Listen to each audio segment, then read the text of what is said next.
Hey, Hey, well, hey. well, let's start over from the top. This is my guest, Tasha, and she's known as TT, and we're going to be talking about her recovery. Her interview starts now with regard to her process and how she's grown and what she's gone through, and we'll just walk through this whole process. No big deal. So, TT, how you doing today? I'm doing wonderful. Wonderful. Good. It's Would rainy you outside, but it's still good. I think it rains all the time where you live. Yes. Well, it really hasn't here lately. Huh. It's a change. Yeah. So we actually just started getting rain 2 weeks ago. Get out of Yeah. here. Yeah. It's been dry. We've been having dryness going on crazy around here. But yeah. Weather all over is going insane. This bizarre. I Yeah. so we tell us whatever you want us to know about who you are, and then uh first question out the gate. What kind of what what do you want to tell us about your trauma, and we can walk from there. All right. Awesome. Yeah, well, I'm Tasha, known as TT. I am a mother of three amazing, wonderful boys, but trauma started as a child for Yeah. me and sexually. Hmm. And it's been a very, very long journey, very long Hmm. journey. Um, but it's been life changing, everything. But I was sexually abused by my father, my Hmm. the protector, the one that was supposed to run the household, have that firm foundation, the one that his daughters were supposed to look up to and guide and everything. And Yeah. he took everything from us. Yeah. So I had that in me as a child growing up. It was instilled in me that he took everything from me. I hated him. Just, he wasn't the man. I hated men. I hated the whole atmosphere of what they thought of us just as women. Um, I hated that my mom was even married to him. Um, just everything. Hmm. Hmm. um, so it started very young.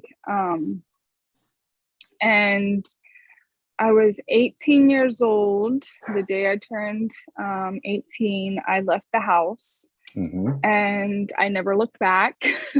Hmm.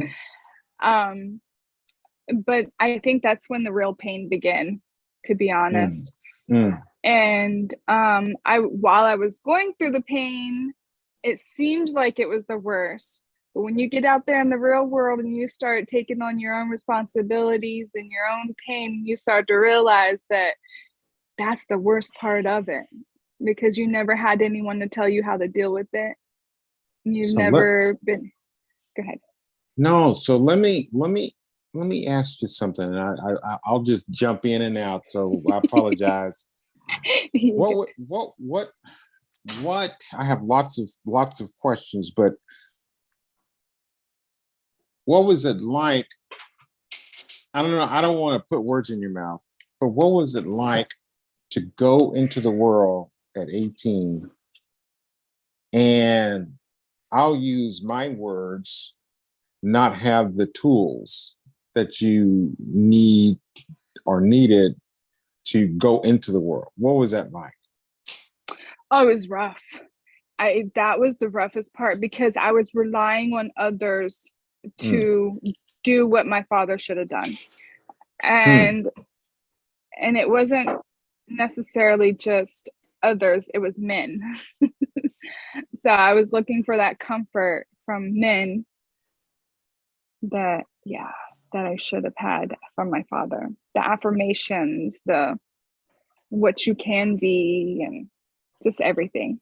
And then also sexual wise. Like, yeah. But I was coming out into the real world. I was scared, most definitely, because um I felt I was raped already, and now I Mhm. feel like I'm raped as a woman who knew nothing in life, and now all I know is that men just want one thing, in my mind. And so therefore I was giving people what they wanted. Um because what did I need for myself? I had nothing. Everything was taken from me, so what could I want? Um so I gave everyone what they wanted. I never was happy for myself. I So, satisfactory, I guess. I so was searching for that. that makes a lot of sense to me, TT. And I gotta say that that's a powerful testimony. I want to take a moment. Thank you so much to just to delve into that piece because I think it's so important for other women to hear your story, your struggle, your process on your recovery piece. But the idea about you, quote unquote, having everything taken, right? And you use Yes. the words from us. You can explore that if you want to, but moreover, from you, have you identified exactly what was taken? If you could make a little list, like say if I break into somebody's house, right? Mm-hmm. And I take stuff, you know, and I Mm-hmm. leave, and then the owner comes in, and it's like, oh my God, I got robbed. My And then TV's the first thing the cops are gonna say is, what did they take? So you got robbed. What was taken from you?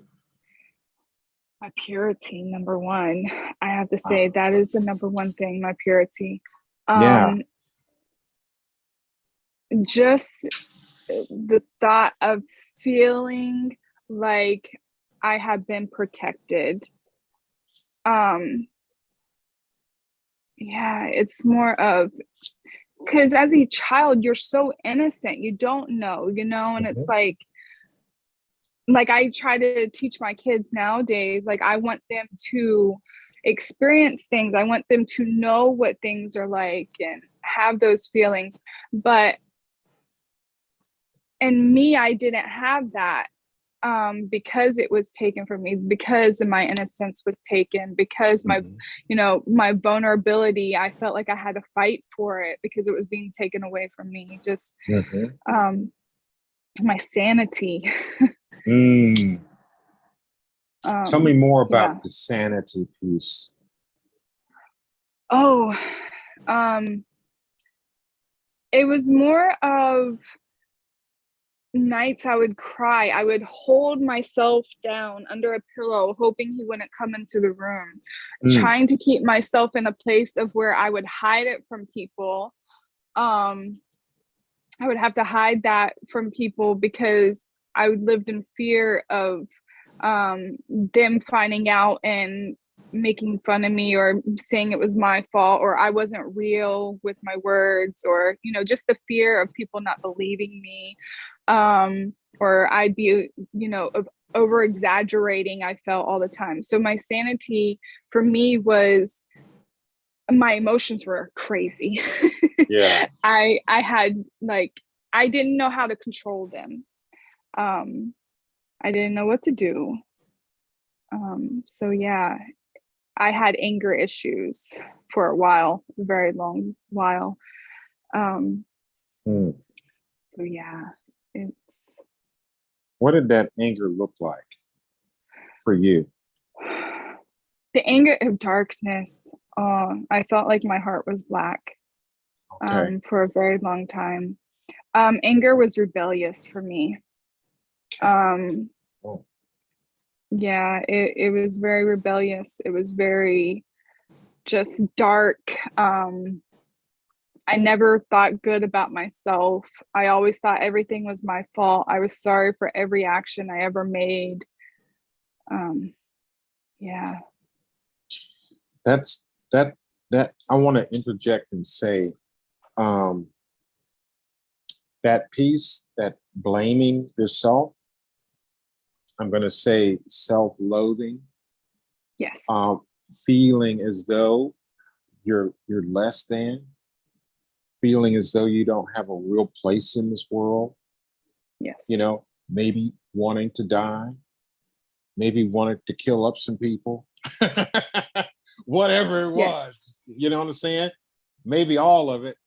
Okay. All of it. Yes. Right.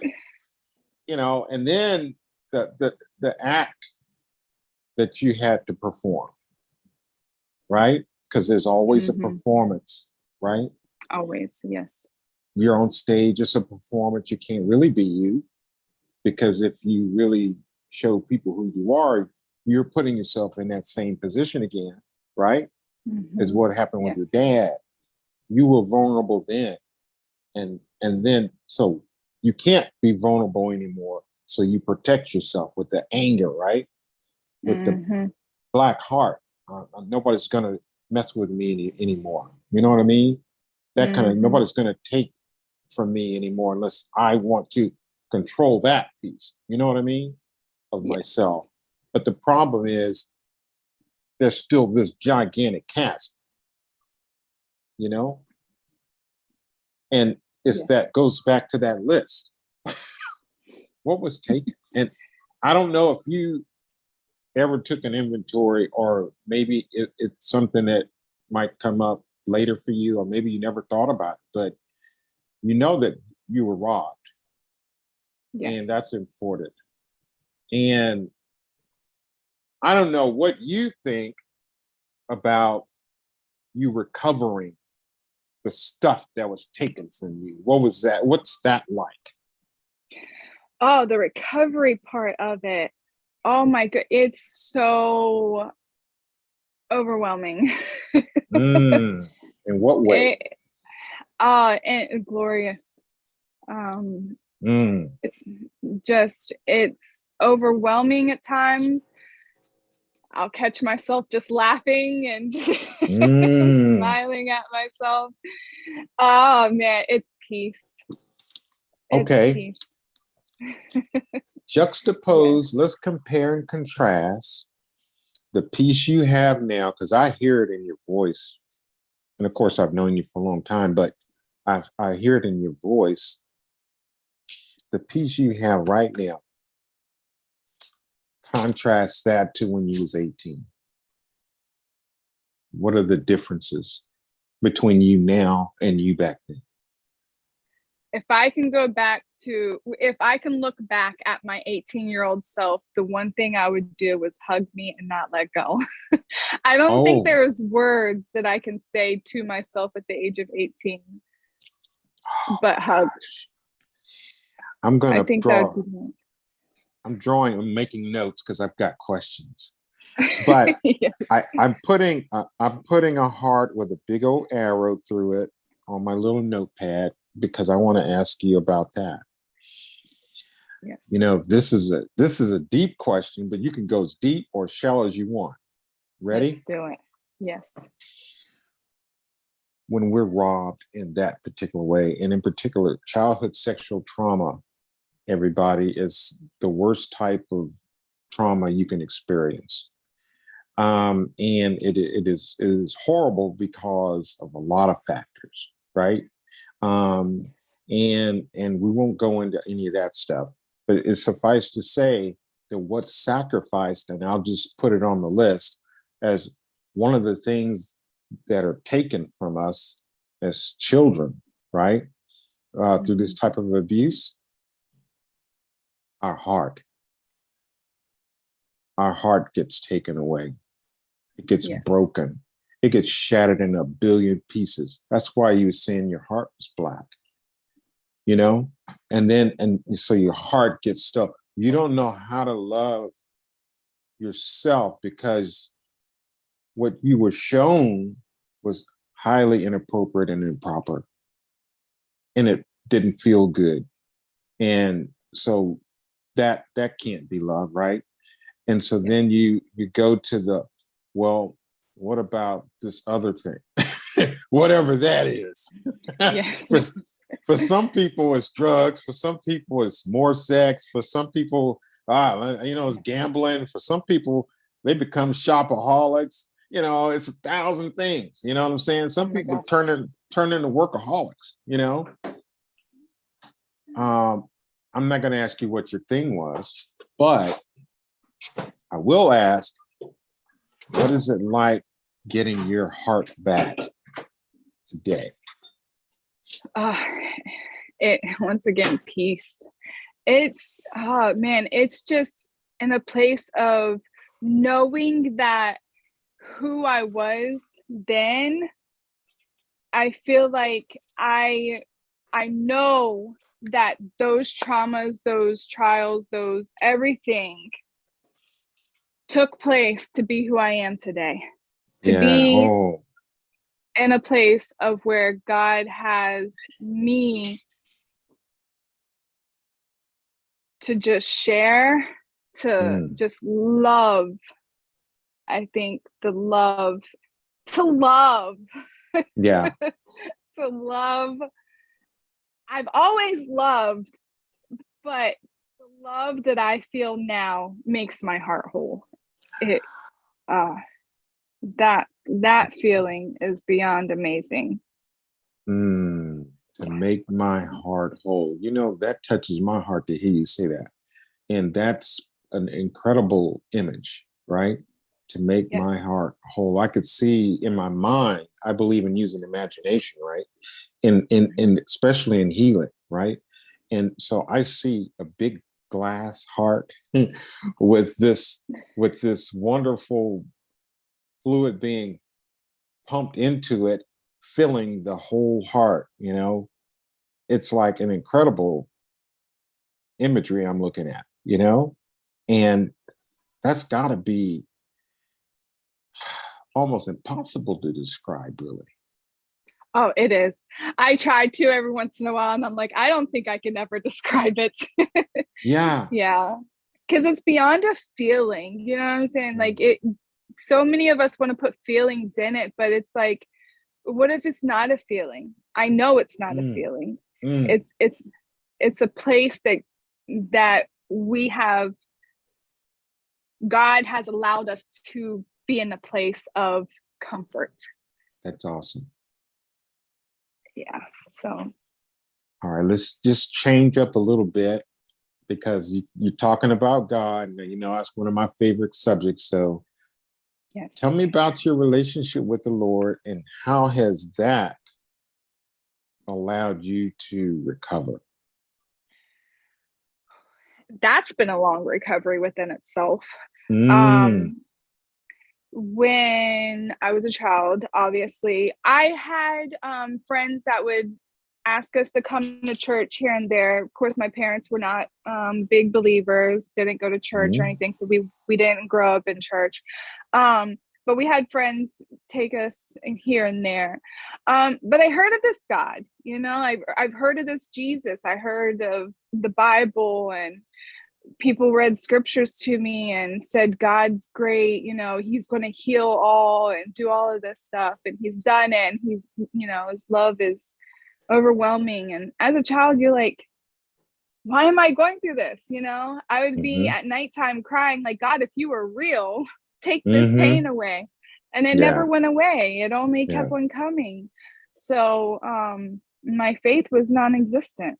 yeah. And so as I got older, I did my own thing. I started going into places, and life got messy. Mm.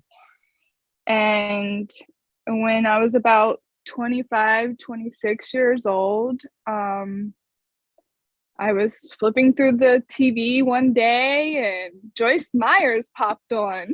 Yeah, I didn't hear. And I think she's from Texas too. So that makes me Yeah. go ahead. Love it. Joyce Meyer. Yes. What happened? And it was just like, I was just like, I heard this woman's voice, and it was a voice that was like, okay, I got to listen. I don't know what she's got going to offer, whatever. But her voice was just like, it was there. It was like popping to me. So, and I just remind you, I had just gotten done drinking. I had just been partying all night long. I had a Ah, one night stand. oh Like, Lord. it was just a whole bunch of craziness. My kids were living in Ohio at the time. I didn't have them with me.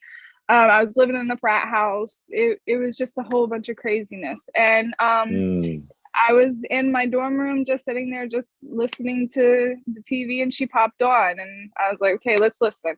And the very first thing she started talking about was her childhood trauma. She was sexually abused by her father. And mm, so it drew me in.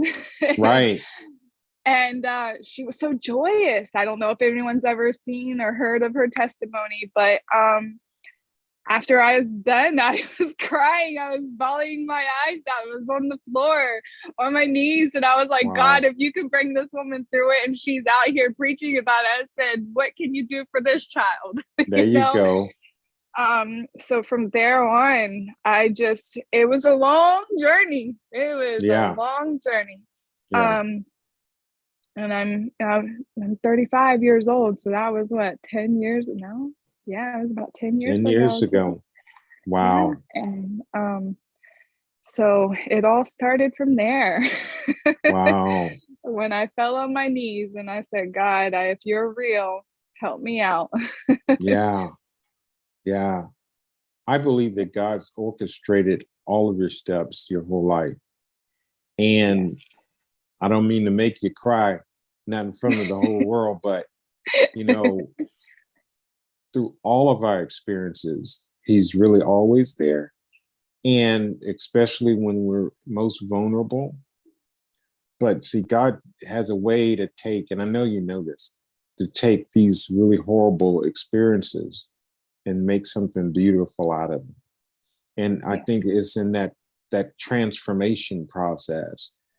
I think it makes us stronger. I think that it Most makes definitely. us better, in a lot of ways, in various ways, more gifted even, in a lot of different types of ways. Um, I believe in miracles, you know, Yes. and, I see you as just this miracle woman, you know what I mean? Uh, that God's brought through the fire, say. But what does the fire do? It's a refining fire, right? And Yes. it just burns away all the yuck. It's all that yuck that you went through. Yes. Yes. That refining fire just makes it that was it like you come out as pure gold, you know, gold is incorruptible. And so the process, and I guess I'm saying that if we trust God, right, Hmm. through all of it. And I love your story about you just falling to your knees after you heard Joyce Meyer's, testimony, which is why I'm glad you agreed to do this today, because somebody might hear yours and have that same effect, right? Um, these things help us. I believe that God's always reaching out for us, and he's making plans for us, you know what I mean? I Yes. think he's saying to us, baby, don't give up. Don't give Yes. up. Don't give up. And he's sending his angels, dispatching them with you, to you, for you, to strengthen you, to make you strong. Now, what have been your process now? Because I know you've had a busy year. I know you've had a busy time. Um, what's your process now? Do you do self-care? How do you take care of yourself? What are you doing spiritually to have that relationship with the Lord that you like? Would you like to talk about any of that stuff, Yes. if at all? So, yes. So, what I'm doing now, I do work a lot. um, but mostly prayer. Ooh, Um, we so many times. So this is my thing. Sometimes we don't want to hear our voices. We get so sick of ourselves. We don't want to look at ourselves. We put mm, ourselves down so much. mhm, We condemn ourselves in areas so much. And within this past year, I've had to learn to look at myself in the mirror and know that God loves this space. He created this space. Yes. And so I pray to him and I thank him for what he has given me.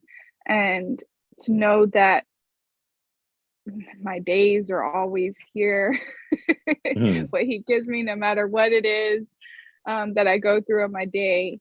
And to know that he's there, just to Yes. know that his presence is always there. And the reason I am alive today is because of him.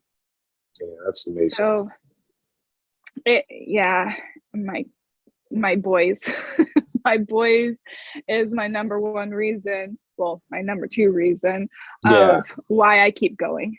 Yes. Um, yeah. So Yes. Oh, self wow. care is just Yes. knowing and praying Knowing and and praying, loving him. Yes. loving him. Mm. I want to digress for a half a second because you said something to me that was stunning. I want to highlight it because I call it running the stop sign when I do therapy with my clients. When they say something so profound and then they just keep running. And I'm like, hold on. You can't just run that stop sign and keep going. We got to back up. Yes. This piece about your voice, I wonder if you could elaborate more about that, not wanting to hear your own voice. Could you say more So, about that? oh my goodness. Yes.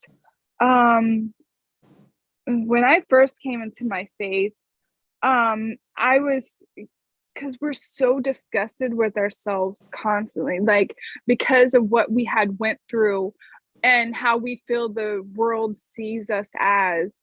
So therefore we are, I felt disgusted with myself all the Mhm. time. I put myself down, either I was too fat or I wasn't this or my hair wasn't pretty enough. And so, I even went to cosmetology school because I was like, well, maybe if I do that, I can get more beauty. And Mm, but the one thing I hated was my voice most of all. I hated to hear myself talk. mm, And the first time I ever had someone had asked me to pray for them. And so I stood there and I started to pray, and I'm like, but I hate my voice. I mm, hate it. Like, just to hear it, to know that I'm talking to myself, but I'm talking to God.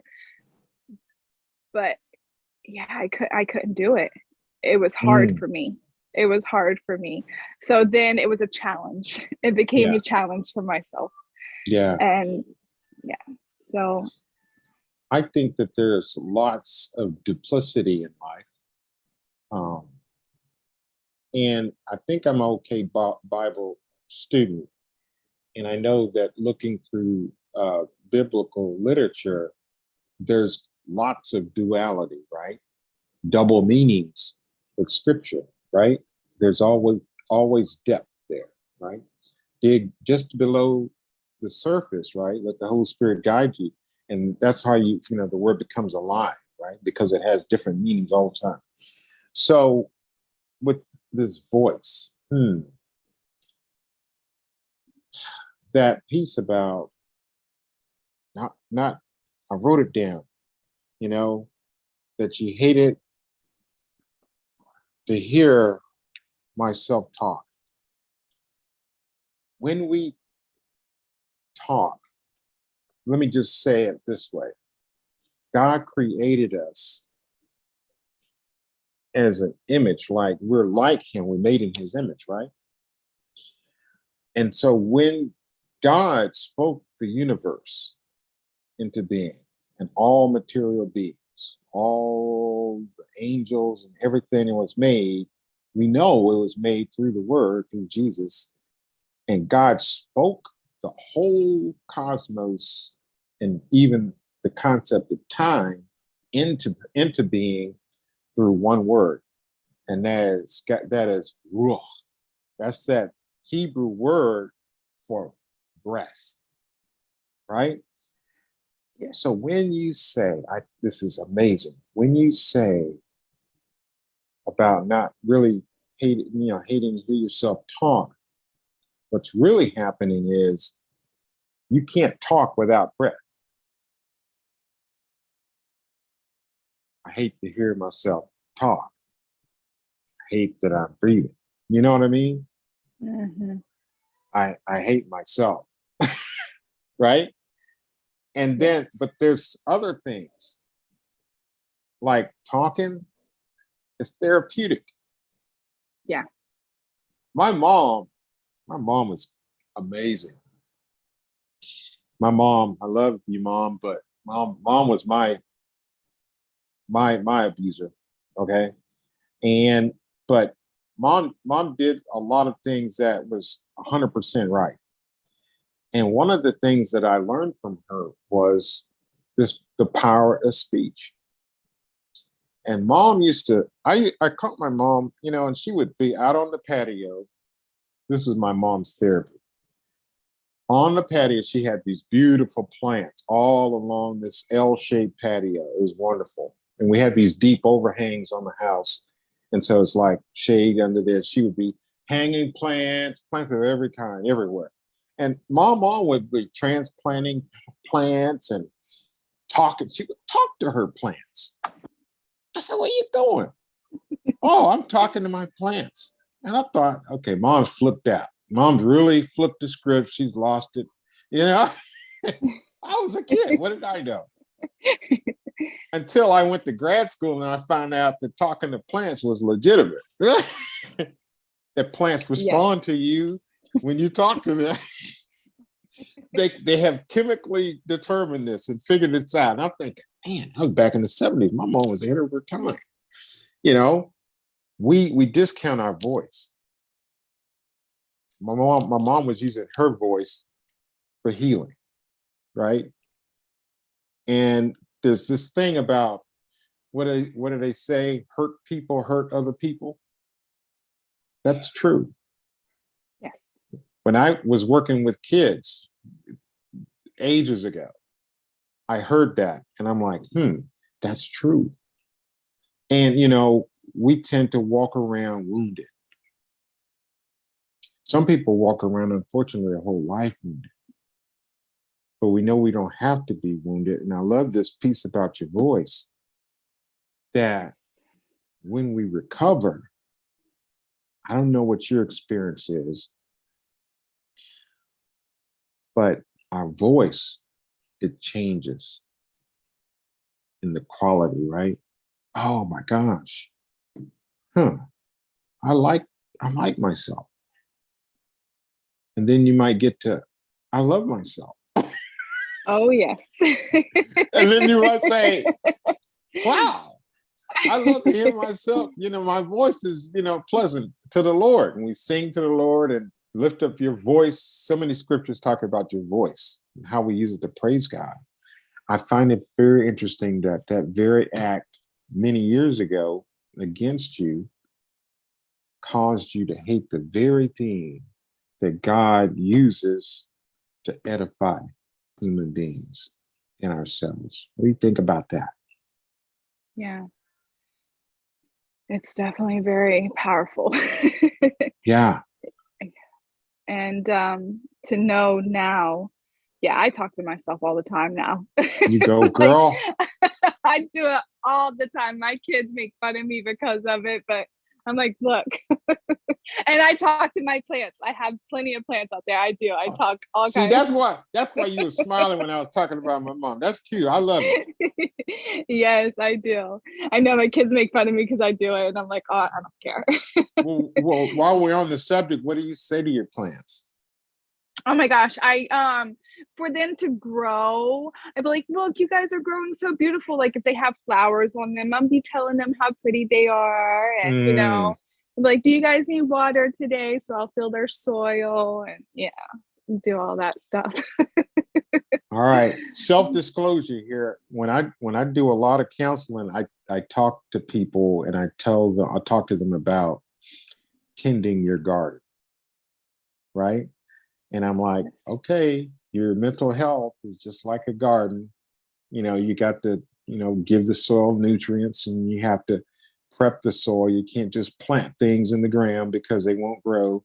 You have to nurture, make sure the soil's got the nutrition it needs and the water, the moisture content it needs. And then you prepare the ground in other ways. And then the planting is one of the last things you do, right? And then God waters, and gives increase. Yeah. I think of that when it comes to the human mind, and how we progress and how we Yes. grow and how God grows us. Isn't that amazing? Because he did make us, right? I mean, he knows us Oh, yes. better than he kind of knows how to fix us and stuff. Oh, yes. Yeah. If we would only trust him. Tell me about the trust piece. How did you get from, if God is real, why did he let this happen to me, to where you are right now? Oh, so that saying of constantly on a Ferris wheel, I guess you can say, or going around and around. Sometimes we have to go through those rounds and arounds and arounds to finally understand, bumping our head over and over and over again. Yes. So sometimes, yeah, I went through one of those. I went through a cycle, and yes, and I have my child's father, straight out there. I was with him since I was 16. So right after I left with him. We had 3 children. He became an addict and a drug addict, and I chose to raise my 3 children. So I went out in life again, as that saying, starting all over again. Yes, Lord. But I ended up getting married to somebody else for my very first time, only to get married to a alcoholic, an abusive person. He was abusive mentally, physically, emotionally, everything. That one was hard to get rid of. And that one, I believe, is the one where God was like, I'm here, Tasha. I'm here. I'm hugging you. I'm not letting go. And my dad was there for me on that one. My dad was there. He was there to help me get out of that situation. He was my biggest supporter through that. And so when I went through that, I finally got away and took my 3 kids and got back out on my own again. Once again, starting all over again. But through each of those traumas, I was maturing, and I didn't realize it. Because when you're going through it, you don't realize how much you mature, and you just feel like I'm getting stronger. I'm getting strong. I'm going through this. I got through it. I'm getting stronger. I got through it again. I'm getting stronger. But when he never stops working, he never stops. It's like, no, when you feel like you're there, when you feel like you're at the top of the mountain, there's going to be something that brings you back down. And it's the growth. It's the never failing, never ending, never giving up, always trusting, hope. So and just knowing that I have 3 children. I have to do something. I can't keep showing them that this is the way of living. When I went through a stage, it got to a point to where when I was on my knees, I said, God, please forgive me for all that I have done. But I was like, Jesus was on the cross. He forgave us all. If he can forgive me, why doesn't he, why do I believe that he hasn't forgiven my father too? And that was my biggest growth. When I went through my first marriage, I realized that, my dad is just as much human as I am. And he has just as much flaws as I do. He has just as much sins as I do. Everything about him is no different than who I am, who you are, who all of us are. we all carried pain. We all carry so much burdens on us, and it's not even ours to carry. Mm. So yeah, my growth started when I allowed myself to forgive. Yeah. Forgiveness was the number one. When Yeah. I finally forgiven my father. Mm. And so forgiveness was my my beginning Mm. trial. Mm. And but when we come into forgiveness, we forgive others that caused Mm-hmm. us pain, right? We Mm-hmm. go into that place of forgiving those who have done stuff to us and cause us pain, and brings all of that chaos in our minds. Yes. Oh God, yes. So that starts a level there. And so I was back out with my children again, and then I got married again. Yeah. You This you time, sound you sounded like me. Stop it. Oh God. hey, we got to make joy out of every situation. That's how I feel. That's right. That's right. Yes. And so this time I got married again. Um, but I was in much better spirits. I was in a place of God has me. God has Mhm. me. He has everything about me. He has my family. He has my husband. He has everything. Mhm. And that's where I was at. And I was in belief, and I still am. Um, but we're divorced. Yeah. Yeah. He was a great father. A great father. He was the only father for my children, Yeah. except for father, And Yeah. he's still a great man, still a great man. But I had to go through some things for myself. Mm-hmm. And through that, I realized forgiving wasn't just about the other people. You Mm-hmm. have to forgive yourself. You Yes, have to forgive girl. yourself. And that was a part that I was not willing to do yet. And Mm. because I was too worried about who caused me pain, to Mm. where I didn't realize I caused myself pain, Mm. because we was in so much self-pity for many years. We was in so much doubt, so much hatred for ourselves, Yeah. so downing ourselves, hating ourselves. Like, I could have did better, my hair could be a different color. Yeah. um so much things, so many things, so much that this world brings us or tells us how we should feel or act, or Mm-hmm. how we should grow. um Mm-hmm. you got to forgive yourself. Yeah. you Was you that have to. It's growth. was that's that tough? that's Was the that the hardest piece though, that's the hardest TT? thing you could. That was the hardest. That was I'm telling you, that part right there, when you realize that you have truly forgiven yourself, I think that's when love comes. That's when Mm. love will hit you to the place to where you're like, this is what love is. Mm. Like, this is what I realize that love is. Like, I've been out here thinking that it's another man, or it's kids, or it's this car that I've been wanting for so long, my dream car. Mm-hmm. No, love is beyond anything like that.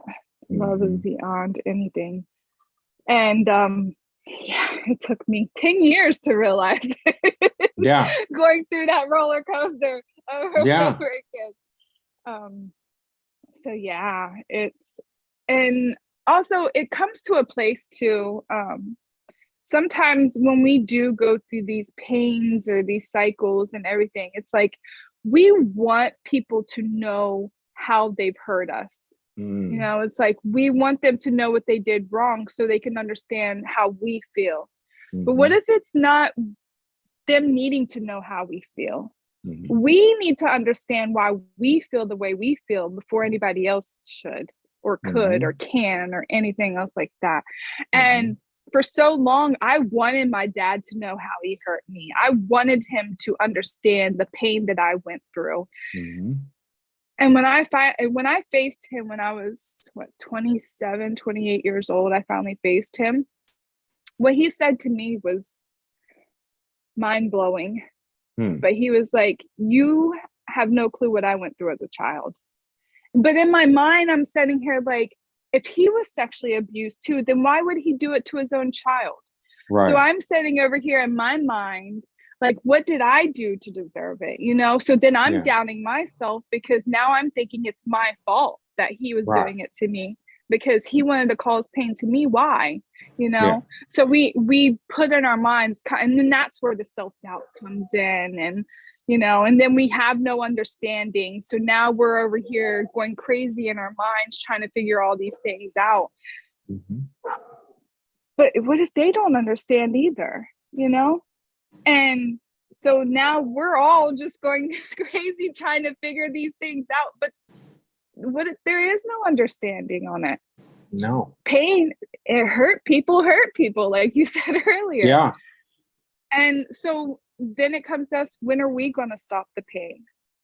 Yeah. We have to be the holder of that pain to know when it needs to end, and knowing that God is here. He's already stopped it for us. We're Yeah. in control of it because we are like, no, God, we're going to continue on feeling the pain, you know? Yeah. So Yeah. we're so comfortable and yeah, we are comfortable in feeling pain. And it's like we got to let go of it. We There got to you let go. go of it to grow. And that's a place I had gotten to. It was to a place of that. And here recently, within the past month or so, I've been able to just understand that. Hmm. Not completely, Hmm. because I still Hmm. have questions. Um, but I don't believe it's to a place where I need to understand completely. Love. It's just love. My father, I have grown to a place now to where I love my father. Yeah. I can honestly say that he is a great man. He Yeah. taught me a lot, more than what I ever thought that he had taught me. Um, it's God is working. He's amazing. Yeah. And just through my family alone. And that's the thing too, when you let go of your pain, when you let go of the hurt that you had caused yourself, the healing comes, and the loving others come even stronger.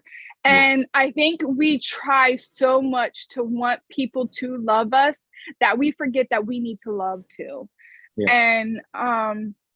And that's a place that we can bring ourselves to, that I brought myself to for my family alone.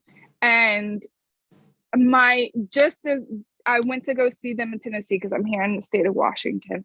But I just recently went to go see them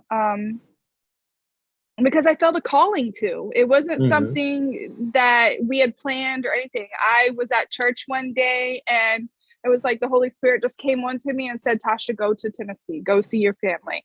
Mm. And so I was led to that calling, and I did. And when I got there, I got to spend some time with them and stuff like that. But at the very end, I was like, I went to church and I wanted the Holy Spirit to come onto me because I don't want to do things in my way, because I lived life my whole entire life my way. Yeah. And that's where we screw up in things. And I wanted to let go of self. And Yeah. so I was like, God, lead me into this place of just love. And Yeah. so I did with my family, and I let them know, that I just loved them, and I didn't want to hold any kind of condemnation towards them. I didn't even care to even bring up the pain. I didn't want that to be a feeling. I Yeah. just wanted them to know that love is here and that we are all loved. And my mom said she loved me for the very first time. Wow. my Wow. mom my mom never says that she loves us. She's never hugged us, anything, our Mm. whole entire life. And just to show love Yeah. is amazing. Mm. And it's so many blessings come from it. Mm. It just Yeah. And my oldest sister, me and her have been disconnected for many, many years because she Mm, had the same childhood trauma as I did, yeah, So the yeah. hatred had been there for so long. It had been a tit for tat growing up, and just, it so much blame, so much of everything with me and her. And but Oh, just letting go. you two blamed each other? Not really blamed each other. We just blamed trauma on each other that would happen to like our kids or something like that. Like we Hmm. would just point fingers at each other. You know what I'm saying? Oh, Um, just a lot of back and forth stuff, sister stuff. You know what I'm saying? Stuff okay. that is just dumbness. Stuff that really didn't even matter. But we was the same way. We never told each other that we loved each other. We never hugged each Hmm. other or anything. Hmm. But the time came and God was like, there. And I gave her a hug and she said she loved me and I loved her back. It was like families drawing together. And I think Hmm. that's what a lot of us have to understand now, too, because we are getting into the times of where people are drawing apart from one another. Our hearts are being hardened and everything else like that. And it's like, love is what brings us together. Yes. That's your heart, that's where your cup Yes. is being full and overflowing, like you said earlier, with the heart, being filled. That's our overflow. And if we Yeah. continue to break that down or hold judgment or hold pain or blame one another or just all of that, it's like the blackness starts to coal up, Mm. you know and yeah. Mm. What does the scripture say? Love ye one another. We have to love each other. That's a command. Like you got to do that, And we tend to. I have a working theory about all this stuff. You want to Yes. hear Yes, let's it? hear Okay. it. My theory is that when children are traumatized in the way that you and I've been talking about, right? Mm-hmm. What happens or what the enemy seeks to do, because there's a reason why that happens. And the reason I think is because the enemy wants to show God that he's in control, right? He's God. But Satan isn't God. And so Mm-hmm. God's like, oh, okay, well, let me see what you got. See, because God knows the end of the story, and he knows every point from the beginning to the end. And so he's like, oh, okay. All right, let's see what happens. He already knows what's going to happen. And so Satan does like he did with Job, tries us. And what happens? God's will be done. God can take evil and turn it into good any day of the week. And that evil thing that happened to you, look how God's maturing and turning you into something wonderful, someone wonderful. And who knows what you might be doing in another 10 years. You know what I mean? But I guarantee you it's a bright, bright future. And I guarantee you that you'll never know. You might be, I'm going to prophesy over you now. I love this. You're amazing. Okay. Full disclosure, I have ordained this woman already. but I will prophesy over you and say that you are a mighty woman of God and that you are just now starting to see a glimpse of what God's doing for you. I believe it's already planted, already done. The crop, the harvest is coming. The stuff that you see that's, wow, this is blowing my mind. Just wait to see what's coming next because Yes. it's going to be even better. I'm going to step way out on a limb and say that I even see you being just like that woman that drew you. Mm-hmm. Yes. I know that's a mind blower. But Yeah. see, God takes us, the people that the world discounts. He took King David. David wasn't born a king. He was the runt of the litter. But God took him and made him king, say. And so God took Ruth and did all that wonderful stuff with Ruth. Same with Esther. Esther was a Hebrew woman of very low stature. And what did the king say? Oh, I need a wife. Yep.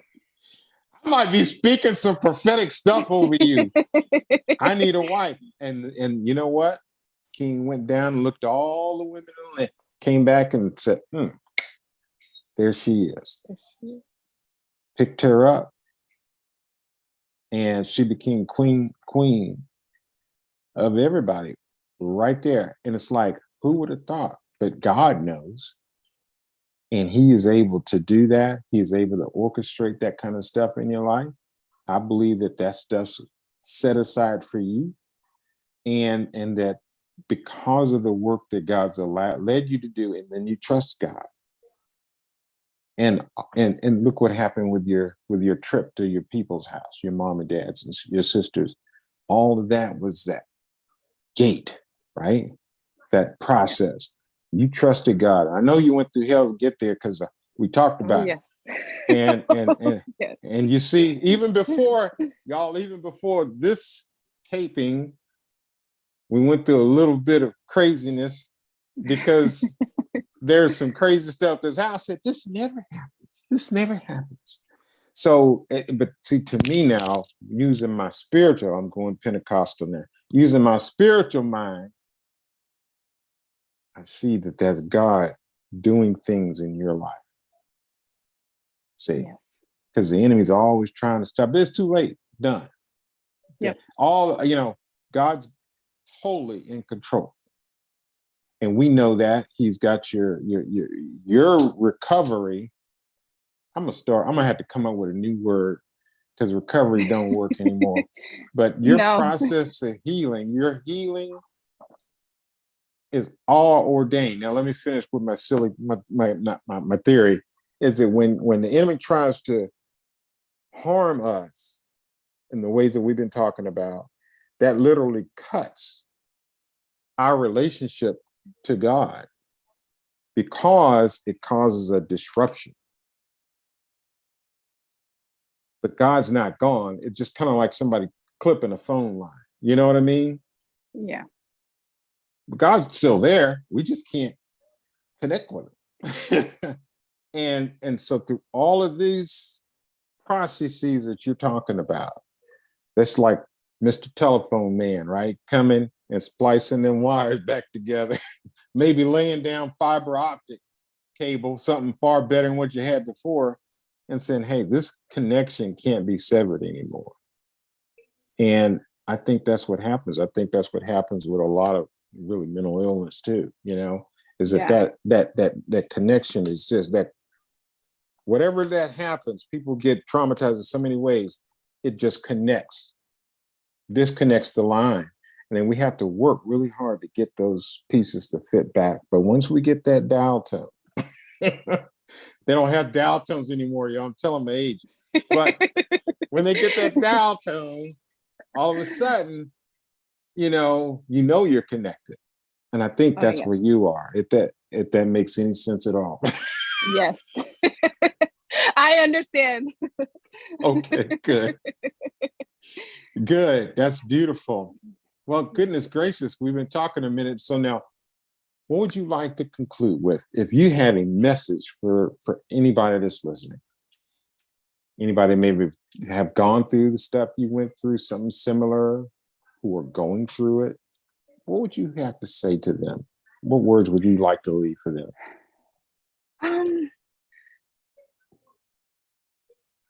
I think for me, I'd have to say, let fear go. Mm-hmm. Let fear go.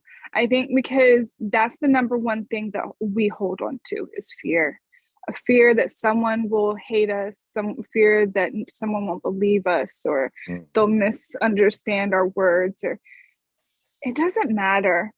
I think none of those things matter. Knowing what matters is that you are loved. What you're going through is real. Be open to it. Don't ever. I think another thing is expectations. We always have expectations of what people should feel or go through, or how they should react to us, or anything else like that. You gotta let go of your expectations of things, of situations, of people, just everything. And forgive yourself. That, I think too, that is the number one thing for anyone, no matter your situation, no matter anything, because we hurt ourselves every single day. Every day we go through situations and we hurt ourselves. And so to anyone, you're loved, most definitely. And keep fight, but know that your battle's already fought. Don't give up. Don't ever give up. Don't ever think that you're not strong enough to get through what you're going through. You might backslide a little bit, or go into a place that you're like, the next day you're like, what in the world was I thinking? But to know that you're not less than, it's like, no, don't ever feel less than. Know that you do have a voice. Know that you do have a voice, and it is beautiful. It's amazing. There you go. Yes. But and knowing that we don't have to know what other people are feeling or going through. Just know that they are feeling pain too, and just give them love through it. Man, and it might even be the person that we can't stand to be around, or even can't even care to hear their voice, or anything else like that. Oh my goodness. They probably feel the same way about you. Right. But none of it matters. None of it matters. Let go of the fear, let go of the hate, let go of the pain, and just let God come in and work in your life. There's nothing you can ever do to gather his love. There's nothing you can ever do to just feel that you did something. Like, I see a lot of people posting up. I know I'm crazy. I get on TikTok, but I see a lot of people videoing, hey, I just gave this guy $500 and, I did a good deed. No, guy, you're being prideful. God says, let pride go. Love is not prideful. Love is not boasting. Right. Love is not any of that. Love is knowing that God is here for you. When he calls you to do something, it's for you to do it, not for everybody else to know that you did it. There you go. Give yourself a hug. Give yourself a hug. I love it. Yes. That's perfect. Yes. And don't ever feel like you're a failure. Don't ever feel like you're a failure. That'll get you down in the dump so quick. I tend to find myself in that place sometimes. Like, I failed as a mom. Like, when you find out news, like I did over the weekend, I have a 15-year-old little boy. He thinks he's grown sometimes. So this weekend, the enemy tried to come in and be like, you failed as a mom. And I'm like, no, I didn't. No, he failed to listen. That's But so don't ever feel like you're a failure. Yeah. And I think and you can get through it. You can get through it. You can. You're strong. Yes, you're strong. I love it. Well, I guess that's it for now. I enjoyed talking to you, and I think that's really amazing, your story, and I'm sure we can't wait to find out what's coming next for you. All right. Yes. Okay, hold on. Don't go anywhere. Okay. Okay.